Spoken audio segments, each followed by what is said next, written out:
बरसात की एक लंबी और भारी रात थी जब समुद्र की लहरें असामान्य रूप से उग्र थीं और आसमान बार बार बिजली की चमक से चीख उठता था।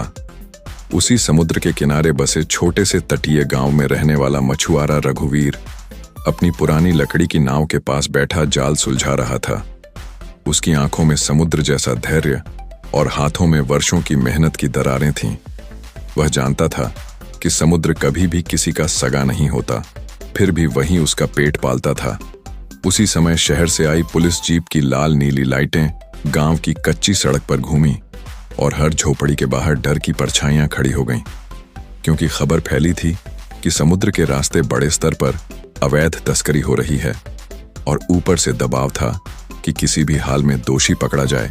नए इंस्पेक्टर अर्जुन प्रताप सिंह ईमानदार थे, लेकिन सिस्टम की राजनीति और आंकड़ों की भूख उन्हें कठोर बना रही थी। शक की सुई सीधे मछुआरों पर आकर रुकी, क्योंकि वे समुद्र के सबसे करीब थे। बिना पुख्ता सबूत के रघुवीर को हिरासत में ले लिया गया। गांव की औरतें खामोश रहीं, क्योंकि वे जानती थीं कि आवाज उठाने से हालात और बिगड़ेंगे। थाने की 4 दीवारों में बैठा रघुवीर अपने बच्चों का चेहरा याद कर रहा था, जिनके लिए वह हर रोज समुद्र से लड़ता था। अर्जुन बार बार पूछताछ करता रहा, लेकिन रघुवीर की आंखों में डर नहीं बल्कि एक अजीब सा भरोसा था। जांच जैसे जैसे आगे बढ़ी, वैसे वैसे अर्जुन को महसूस हुआ कि कहानी कहीं और से चल रही है। कुछ बंदरगाह कर्मचारियों के बयान, कुछ अधूरी फाइलें और कुछ ऊपर से आए फोन कॉल इस ओर इशारा कर रहे थे कि असली खेल बड़े व्यापारियों का है, जो गरीब मछुआरों को ढाल बनाकर समुद्र के रास्ते काला कारोबार चला रहे हैं। अर्जुन के सामने 2 रास्ते थे।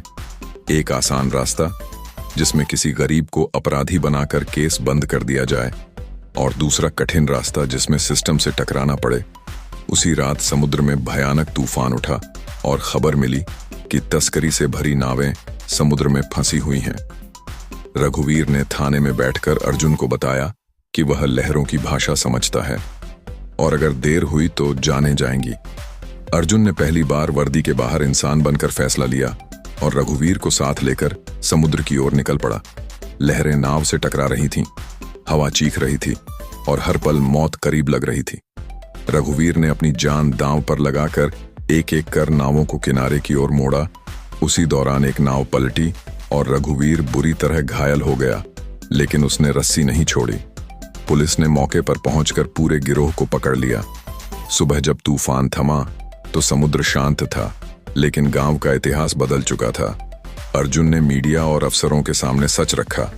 बड़े नाम सामने आए और पहली बार गांव ने देखा कि कानून अमीर गरीब में फर्क किए बिना भी काम कर सकता है। अस्पताल के बिस्तर पर लेटा रघुवीर दर्द में था, लेकिन उसकी आंखों में सुकून था, क्योंकि उसने अपने बच्चों के लिए एक ईमानदार भविष्य बचा लिया था। अर्जुन ने उसके हाथ पकड़कर माफी मांगी और कहा कि आज उसे वर्दी का असली मतलब समझ आया है। उस दिन के बाद गांव में पुलिस और मछुआरों के बीच डर नहीं बल्कि भरोसा पैदा हुआ। समुद्र हर रोज वैसा ही रहा, लेकिन अब लहरों के साथ एक कहानी बहती थी कि असली ताकत बंदूक या वर्दी में नहीं, बल्कि सच के साथ खड़े रहने के साहस में होती है।